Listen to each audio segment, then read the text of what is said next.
C'est vrai que le travail est un peu différent. Là, on revient dans du désert-désert. Donc on est plus ouvert, plus de hors-piste. Oui, Pascal, j'avance pas comme je veux. Tu peux essayer de rentrer un peu dans la spéciale dans le sens inverse et faire ce que tu peux faire. Affirmatif, on bouge tout de suite. La première reconnaissance qui va se faire au début de l'année, c'est celle qui va nous permettre de définir un parcours.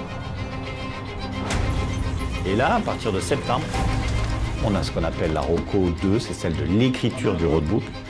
La trace la plus à l'est, dans ton esprit, c'est pour les motos. Yes.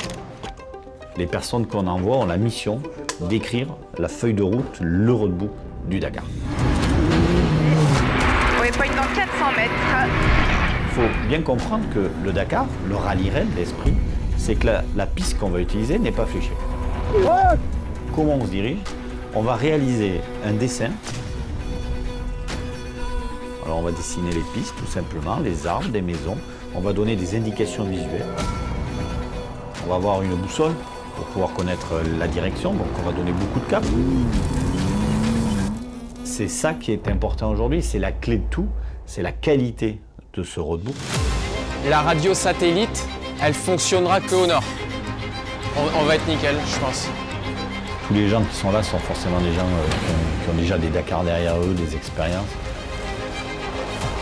On ne peut pas aller chercher les gens à la sortie de l'école, ce n'est pas des métiers communs.